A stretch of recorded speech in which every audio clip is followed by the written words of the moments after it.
Glória a Deus, obrigado, irmãos. Cumprimento a amada igreja com a graça e a paz do Senhor Jesus, amém? Amém? Glória a Deus. Por favor, abra a palavra do Senhor no último livro da Bíblia. Qual é o último livro da Bíblia? Apocalipse. Em qual capítulo, pastor? O último capítulo da Bíblia. O último livro, o último capítulo. Apocalipse, capítulo 22. Amém? Vocês estão me ouvindo? Apocalipse, capítulo 22. Glória a Deus. Vamos ler o verso de número 14. Aliás, para a gente entender o contexto, vamos ler do 12 ao 15. Enfatizando o 14. Apocalipse 22, versos 12 a 15, dizem assim: Eis que venho sem demora, e comigo está o galardão, a recompensa, que tenho para retribuir a cada um segundo as suas obras. Eu sou o Alfa e o Ômega, o primeiro e o último, o princípio e o fim. Verso 14. Bem-aventurados aqueles que lavam as suas vestiduras no sangue do Cordeiro, para que eles assistam o direito à árvore da vida e entrem na cidade pelas portas. Fora ficam os cães, os feiticeiros, os impuros, os assassinos, os idólatras e todo aquele que ama e pratica a mentira. Vamos ler novamente o 14. Bem-aventurados aqueles que lavam, obrigado, Everardo. Bem-aventurados aqueles que lavam as suas vestiduras no sangue do Cordeiro, para que eles assistam o direito à árvore da vida e entrem na cidade pelas portas. Louvado seja o Senhor. Vamos orar mais uma vez. Pai amado e Pai querido, acabamos de ler, Senhor, essa porção tão maravilhosa, deste livro tão maravilhoso que é a Tua Palavra, Senhor. Um livro sem igual, um livro sem comparação, Pai, porque foi inspirado por Ti. Aqui não se trata de um livro apenas escrito por homens, e sim por homens movidos pelo Senhor, a escrever exatamente aquilo que o Senhor queria que nós soubéssemos, Pai. Então agora essa palavra merece a nossa atenção, merece que meditemos nela, porque ela pode transformar a nossa vida e nos levar no caminho direito para o céu. Pai, abençoa cada um que aqui está, aqueles que não estão aqui presencialmente porque não puderam, mas estão nos acompanhando por meio das redes sociais, Pai. Aproveito para orar pelos irmãos que estão enfermos e que me pediram oração, Pai, porque não poderiam estar aqui, mas gostariam de estar, Pai, só não estão porque estão enfermos. Que o Senhor lhes dê a saúde, que o Senhor lhes conceda a saúde, Pai, para que eles estejam de pé na presença do Senhor, pois tudo isso eu peço e já agradeço, em nome de Jesus Cristo. Amém, amém e amém. Glória a Deus, aplauda o Senhor bem forte.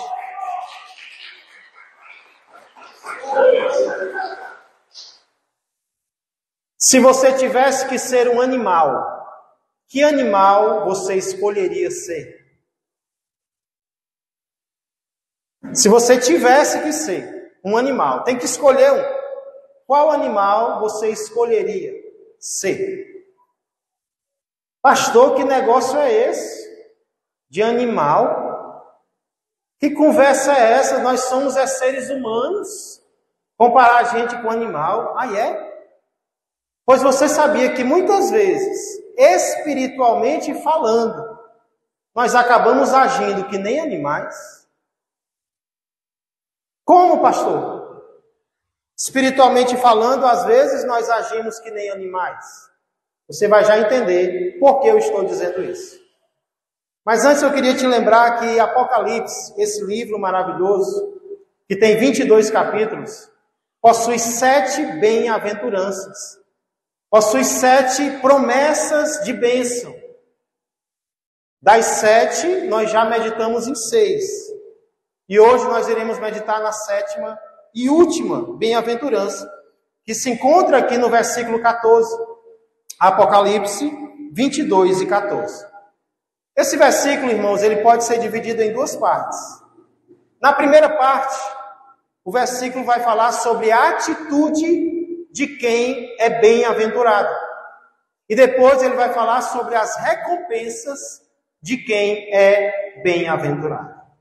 Vamos começar vendo a atitude, ou o que eu preciso fazer para ser uma pessoa feliz. O que eu preciso fazer para ser uma pessoa abençoada. É engraçado a crença de algumas pessoas. Algumas pessoas acreditam que a felicidade é uma questão de sorte. Por quê? Porque tem gente que diz assim: eu acho que eu não nasci para ser feliz. Você já ouviu isso? Eu não nasci para ser feliz. Talvez até você já disse isso. Em um momento de tristeza, em um momento de desânimo. Felicidade não foi para mim não. Às vezes nós achamos que a felicidade é questão de sorte. Ou questão de destino. Rapaz, o fulano de tal nasceu predestinado a ser feliz. Eu não, mas o fulano, rapaz, tudo que ele faz dá certo. Ele nasceu destinado a ser feliz. Ou às vezes nós achamos que a felicidade é questão de decisão de Deus. Como se Deus tivesse criado o mundo e desse mundo ele quisesse que uns fossem felizes e outros fossem infelizes. Essa é a ideia que muita gente tem. Mas sabe o que é que a Bíblia ensina? A Bíblia não diz que felicidade é questão de sorte, nem destino e nem decisão de Deus. Porque se fosse, todos seriam felizes. Porque Deus ama algumas pessoas. Deus ama o quê? O mundo inteiro. Pastor, então a felicidade é o quê, pastor? A Bíblia ensina que a felicidade é consequência de decisões que eu e você tomamos. Guarde isso no seu coração. Felicidade é consequência de coisas que nós decidimos ou não fazer na nossa vida. Então é uma questão de decisão. É uma questão de consequência. A felicidade vem como consequência de decisões que nós tomamos. É o que nós vimos aqui em Apocalipse 22 e 14. O início do versículo fala sobre algo que algumas pessoas decidiram fazer e que vai trazer felicidade para elas. O que é, irmãos? De acordo com Apocalipse 22 e 14, que algumas pessoas decidem fazer e que as torna felizes. Quem pode me dizer? De acordo com o início do versículo. Muito bem, aqui fala de uma atitude. Aqui fala de uma decisão. Que decisão é essa, pastor? Decidir lavar as suas vestiduras no sangue do Cordeiro. Isso é uma decisão? É. Isso é uma atitude? É. Mas eu queria logo que você entendesse que aqui não está se falando de algo literal, e sim de forma simbólica. Lavar as suas vestiduras no sangue do Cordeiro não está falando de vestiduras físicas. Pastor, nós temos que lavar as nossas vestiduras físicas? Claro, senão vai dar para sentir o odor de longe, né? Precisamos lavar as vestes materiais? É óbvio. Só que aqui não está falando de vestimentas literais. Aqui está falando de forma simbólica. E o que é que significa então, pastor? Lavar as vestiduras. Talvez a melhor pergunta seja: ou a primeira pergunta seja: o que na Bíblia roupa suja significa? O que será que na Bíblia vestes sujas significa? O que vestes sujas simboliza na Bíblia? Porque se você entender o que vestes sujas simboliza, você vai entender o que vestes lavadas simboliza também. Não precisa abrir lá. Mas tem um texto que vai nos ajudar a entender o que roupa suja simboliza nas Escrituras. Esse texto é Zacarias, capítulo 3, verso de número 4. Qual eu vou ler para você agora? Presta atenção, Zacarias 3 e 4. Se quiser, anota aí ao lado e em casa você lê com mais calma. Verso 3 diz assim, Zacarias 3 e 3. Ora, Josué, trajado de vestes sujas, estava diante do anjo. Verso 4. Tomou este a palavra e disse aos que estavam diante dele: tirai-lhe as vestes sujas. A Josué disse: eis que tenho feito que passe de ti a tua iniquidade, e te vestirei de finos trajes.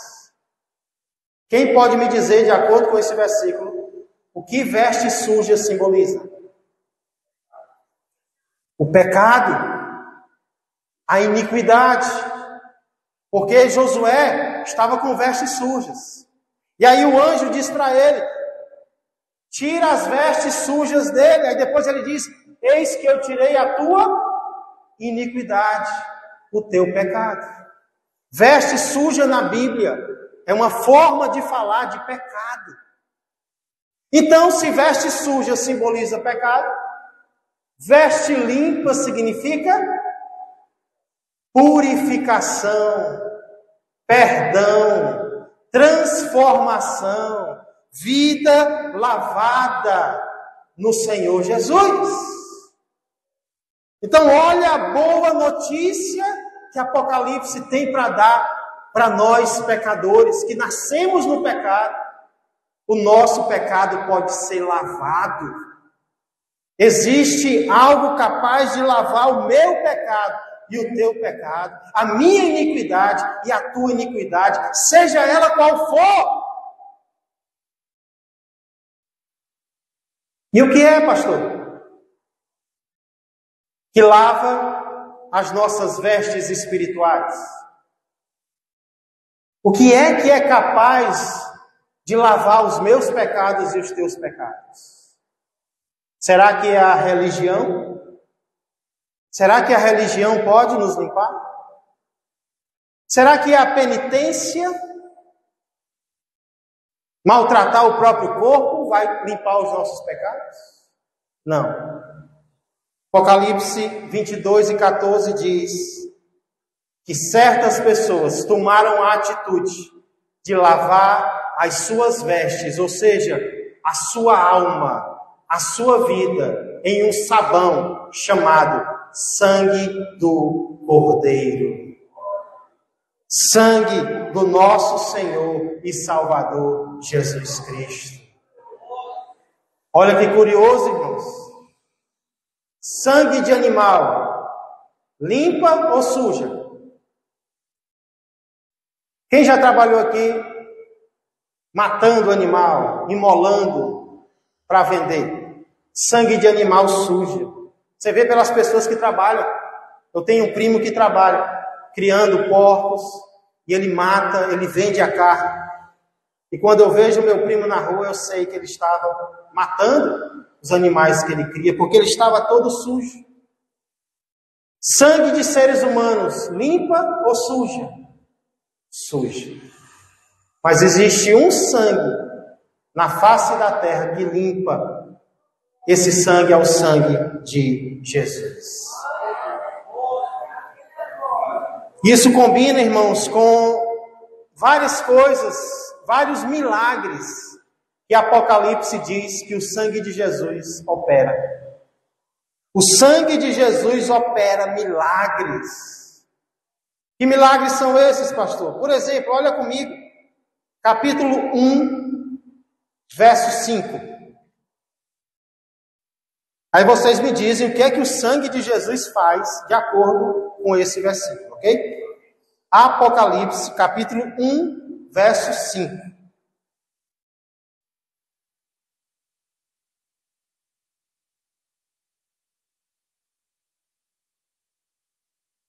Eu vou ler.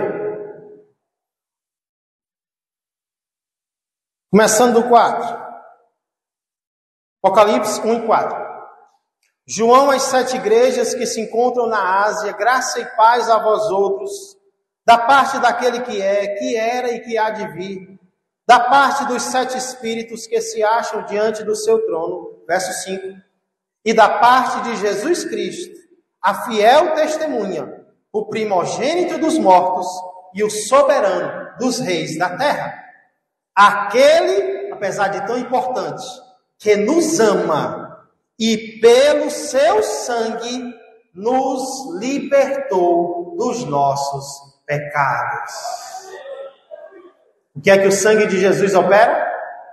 Ele nos liberta de quê? Dos nossos pecados.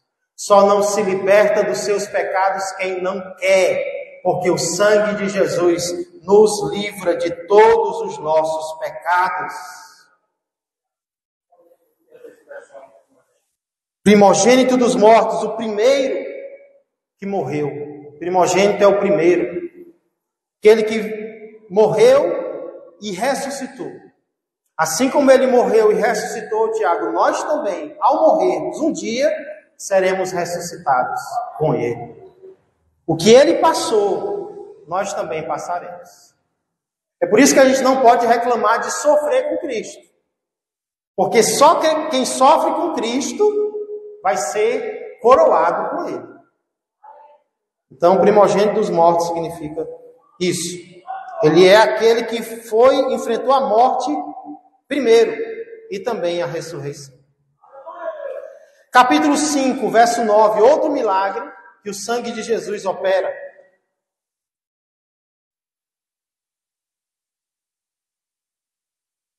Apocalipse 5 e 9. E entoavam um novo cântico, dizendo: digno és de tomar o livro e de abrir os selos, porque foste morto, e com o teu sangue compraste para Deus os que procedem de toda tribo, língua, povo e nação. O que foi que o sangue de Jesus fez? Comprou. O sangue de Jesus é uma moeda, a mais valiosa que existe. E com essa moeda, ele comprou as almas, ele comprou as pessoas, não apenas do Brasil, dos Estados Unidos, da Nigéria, mas aqui diz, de toda tribo, língua, povo e nação. O crente tem dono. O crente não se governa, o crente não se manda, porque ele foi comprado por alto preço. Nós não pertencemos mais a nós mesmos, nós pertencemos àquele que nos comprou. Jesus pode chegar para mim, para você e perguntar: ei, por que você está no pecado? Você não se manda mais.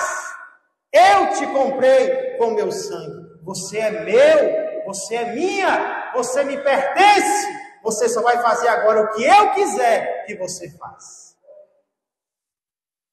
Por isso Paulo vai dizer, fugir da impureza. Não é para conversar com a impureza. Não é para conversar com a tentação, viu? Não é para bater papo, é para fazer o quê? Fugir. Qualquer outro pecado que alguém cometer é fora do corpo.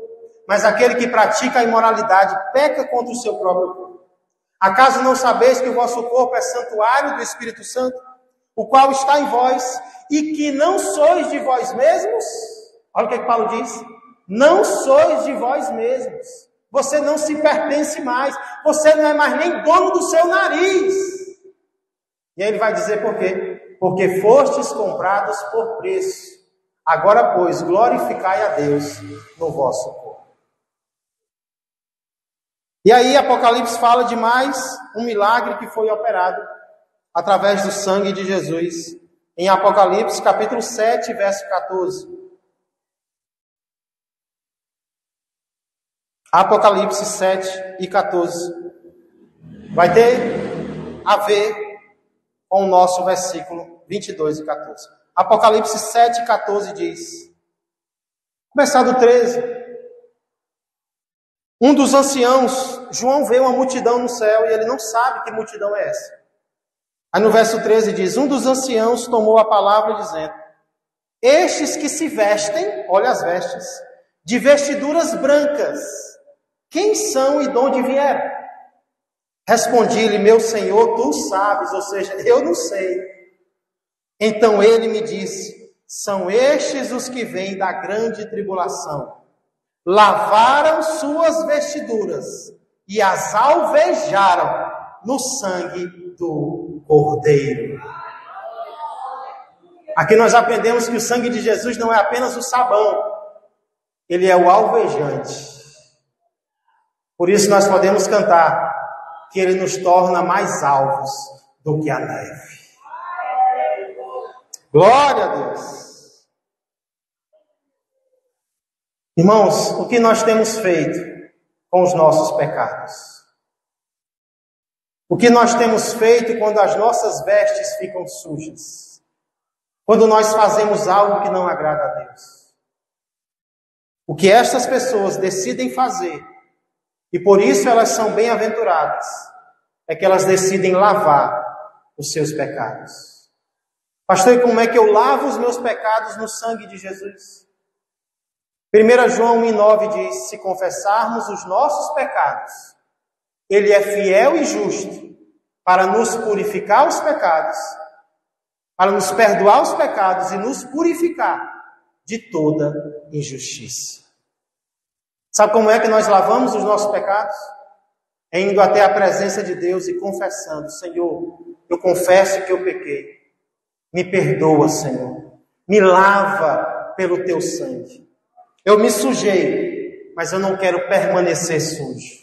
Me limpa agora, me lava, porque eu não consigo, Senhor, fazer isso por mim mesmo. Mas pelo teu sangue, o sangue do teu filho, o Senhor me purifica de todos os meus pecados. Davi conta uma situação na qual ele pecou e ele decidiu esconder o seu pecado. Decidiu continuar na prática do seu pecado, ou seja, é como uma pessoa que usou uma roupa, sujou a roupa e decide continuar com a roupa suja. Qual é o sentimento, irmãos? É um sentimento bom? Você passa um dia com a roupa, depois passa outro dia e outro dia, é um sentimento ruim, não é? Agora, quando você troca aquela roupa por uma roupa limpa, você se sente bem. E é isso que o perdão de Deus faz na minha vida e na tua vida. A ideia do verbo aqui, lavam as suas vestiduras, é a ideia de algo contínuo. Não é algo que a gente fez há 10 anos atrás, não. Todos os dias nós temos que lavar as nossas vestes. Pedir perdão pelos nossos pecados e abandonar os nossos pecados. Lavar as vestes no sangue de Jesus, portanto, é uma atitude. E é uma atitude que traz, sabe o quê? Recompensas. Isso nos leva à segunda metade do versículo. Se você saiu, volta para Apocalipse, capítulo 22, verso 11. Que Deus abençoe o irmão Paulo. Está indo trabalhar agora, vai passar a noite trabalhando. Mas passou a primeira metade, parte do culto aqui, adorando ao Senhor, que Deus o proteja e o guarde. Apocalipse, capítulo 22 e 14. O que acontece com quem decide lavar as suas vestiduras, a sua vida, a sua alma, os seus pecados no sangue do Cordeiro? Quais são as recompensas dos bem-aventurados? O versículo fala de duas. Primeira delas, para que lhes assista o direito à árvore da vida. Irmãos, a palavra direito aqui é autoridade. Quem lava as suas vestes no sangue do Cordeiro recebe a autoridade de comer da árvore da vida. E quando nós ouvimos falar em árvore da vida, qual é o primeiro acontecimento que deve vir à nossa mente? Qual é a primeira vez que a árvore da vida aparece na Bíblia? No Jardim do Éden. O que é que acontece no Jardim do Éden? Deus planta uma árvore no jardim, e aí ele coloca ali no jardim um casal, Adão e Eva, e os proíbe de comer de apenas uma árvore, a árvore do conhecimento do bem e do mal. E de qual árvore eles comem? Da única que Deus proíbe. Irmão, devia ter tanta árvore saborosa ali, mas o ser humano só quer o que Deus proíbe. É o que Deus não quer. Não vá por esse caminho. Aí o homem teimoso vai pelo caminho que Deus proíbe. Por causa disso, o homem, o cabeça da raça humana e sua mulher são expulsos do jardim para que não comam da árvore da vida. Eles perdem o direito a essa árvore tão importante, a essa árvore que traz vida. E não apenas eles perdem o direito, eu e você também. Porque nós somos descendentes de Adão e Eva. Mas aqui, Jesus diz que aqueles pecadores que lavarem as suas vestiduras no sangue do Cordeiro terão novamente a autoridade de comerem da árvore da vida. Jesus já havia prometido isso lá no capítulo 2, verso de número 7. Apocalipse 2:7 diz: quem tem ouvidos, ouça o que o Espírito diz às igrejas. Ao vencedor, dar-lhe-ei que se alimente da árvore da vida que se encontra no paraíso de Deus. Olha como a história se completa, irmãos. No primeiro livro da vida, o homem é expulso do paraíso. No último livro da Bíblia, o homem volta ao paraíso de Deus. Deus escreve uma história perfeita, onde o homem volta ao propósito original pelo qual Deus o criou. E onde é que se encontra essa árvore? Onde é que se encontra a árvore da vida? Na Turquia? Aqui diz que é no paraíso de Deus. Isso confirma com o que diz Apocalipse 22:2. Olha o que diz Apocalipse 22:2. No meio da sua praça, falando da cidade celestial, a Nova Jerusalém, de uma e outra margem do rio, está a árvore da vida, que produz 12 frutos, dando o seu fruto de mês em mês, e as folhas da árvore são para a cura dos povos. Vai ser uma árvore que vai trazer vida para as nações, para os povos, para os salvos pelo Senhor. Isso nos leva à segunda bênção, a segunda recompensa dos bem-aventurados. A primeira, eles terão direito à árvore da vida. E a segunda, e entrem, final de Apocalipse 22:14, e entrem na cidade pelas portas. Não vai pular o muro, não. Vai entrar pela porta. O capítulo anterior mostrou que a Nova Jerusalém, a cidade celestial, vai ter 12 portas. E aqueles que lavarem as suas vestes no sangue do Cordeiro vão entrar pelas portas. Lhes será permitido o direito a entrar no céu, na presença de Deus. Isso não é uma bênção vazia, não. Ah, todo mundo vai entrar no céu. Quando alguém morre hoje, alguém diz, né? Está melhor do que aqui, está no céu, está na presença de Deus. Não, nem todos vão entrar no céu. Olha o que diz o verso 15. Fora ficam os cães, os feiticeiros, os impuros, os assassinos, os idólatras e todo aquele que ama e pratica a mentira. Os cães aqui não são os cachorros de verdade. Os cães aqui é um símbolo para pessoas sem caráter. Porque esses cães aqui não eram aqueles cães de estimação que a gente usa em casa. Eram os cães arruaceiros. Então, cão na Bíblia simboliza alguém sem regra, uma pessoa sem lei, uma pessoa sem limite. Então, essas pessoas que não querem que ninguém mande na vida delas, elas vão ficar fora da mansão celestial. E todo aquele que quer viver na prática do pecado, pode ser a mentira. Ah, é só uma mentirinha. Pois a mentirinha vai tirar muita gente do céu. Que não quer se arrepender, que não quer ser transformado, que não quer ser perdoado, que não quer ser lavado pelo sangue de Jesus, vai ficar fora.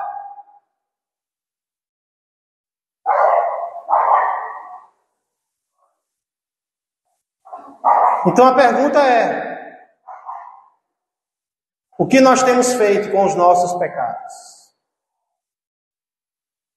O que nós temos feito com as nossas falhas?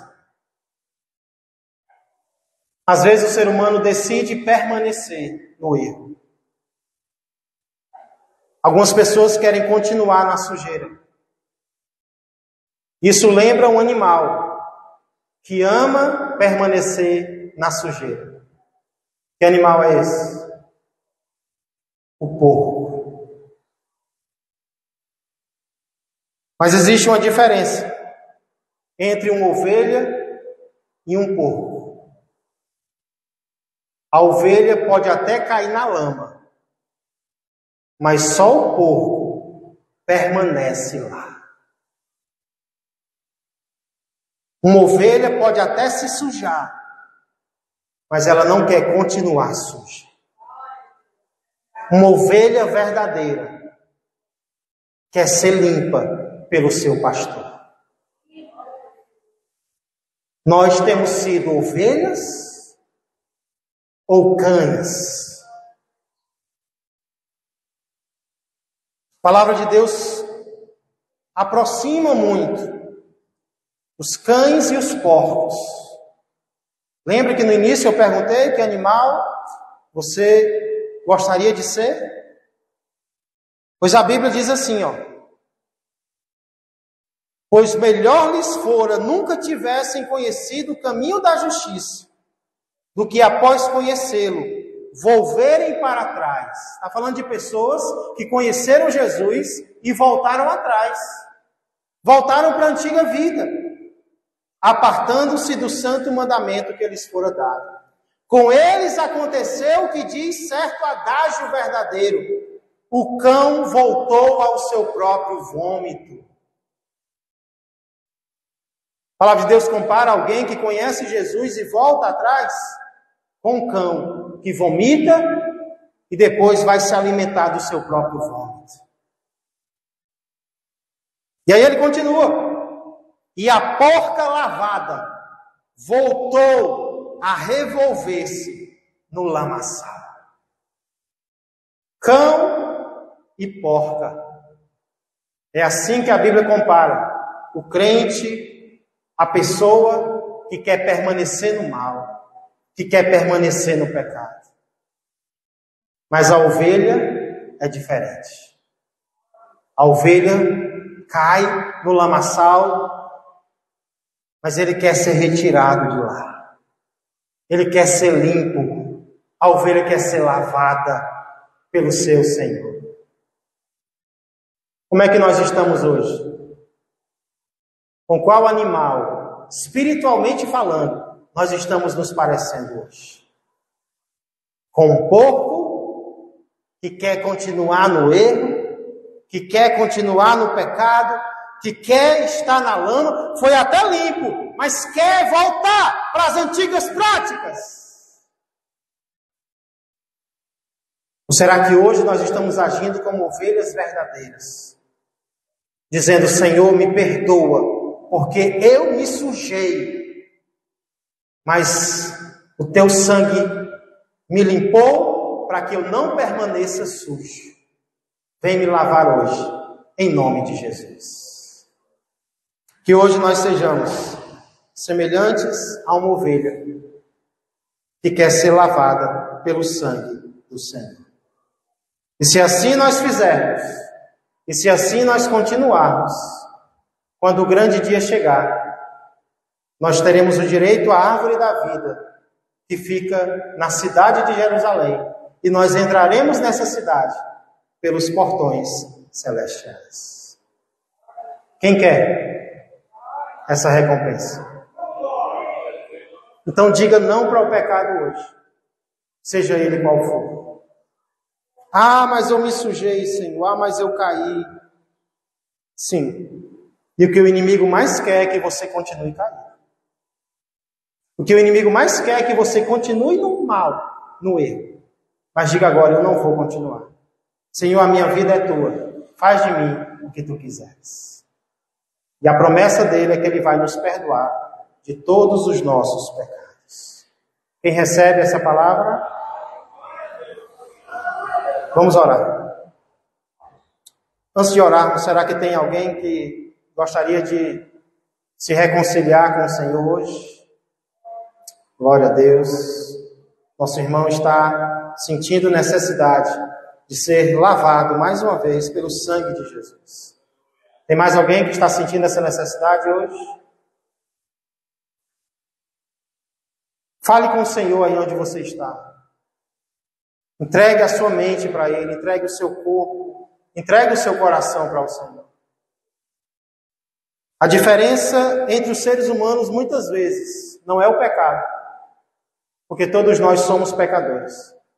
É o que nós decidimos fazer com o nosso pecado. Podemos permanecer nele ou dizer, Senhor, eu não sou mais daqueles que permanecem na lama. O Senhor já me tirou de lá. E para lá eu não volto mais. Senhor Deus e amado Pai, obrigado pela Tua palavra, obrigado pelo livro de Apocalipse, obrigado pelas bem-aventuranças, obrigado por esta última bem-aventurança, Senhor, que mostra uma atitude, a atitude de ser lavado, decidir, permitir-se ser lavado pelo sangue de Jesus. Senhor, isso significa que nós não queremos mais permanecer no pecado. Nós queremos uma veste nova. Nós queremos uma roupa nova, uma roupa que só Jesus pode nos dar. Mas nós queremos, Senhor, nós queremos andar de roupas novas, limpas, aquelas que só o Senhor é capaz de limpar. Pai, quando nós aceitamos isto, quando nós decidimos sair do pecado, Senhor, o Senhor prepara os nossos pés para pisar em lugares que aqueles que não se arrependem nunca pisarão. Em ruas de ouro, Senhor. Na cidade celestial. Onde está na praça dela a árvore da vida, que cura, que salva, que limpa, Senhor. Senhor, muito obrigado. As pessoas acham que às vezes os crentes são tolos, estão desperdiçando a própria vida. Senhor, mas tolo é aquele que rejeita o teu sangue, o teu presente, a tua salvação. E essa tolice, Senhor, nós não vamos cometer. Muito pelo contrário. Senhor, podemos até cair em pecado algumas vezes, mas não queremos, Senhor, continuar nele. Senhor, Davi pecou, mas a Bíblia mostra que ele não permaneceu no pecado, colheu as consequências sim, mas poderia ter sido ainda pior se ele tivesse sido teimoso, rebelde. Pai, que assim nós sejamos pessoas que reconhecem, Pai, as falhas que cometeram. Eis aqui teu servo, Pai, aqui no altar, à frente, Pai, dizendo: eu quero mais uma vez ser perdoado pelo Senhor. Pai, que o Senhor lhe dê estratégias, que o Senhor lhe dê sabedoria, Senhor, para fugir de tudo aquilo que não agrada ao Senhor. Que o Senhor lhe dê visão, Pai, espiritual, e use-o grandemente para a tua honra e para a tua glória. E não apenas ele, mas cada um de nós. Pois nós pedimos tudo isso e já agradecemos em nome de Jesus Cristo e para a honra e glória dele. Amém, amém e amém. Glória a Deus. Poder sentar, meu irmão. Glória a Deus. Hoje nós concluímos a nossa série das quintas-feiras sobre as bem-aventuranças de Apocalipse. E na próxima quinta-feira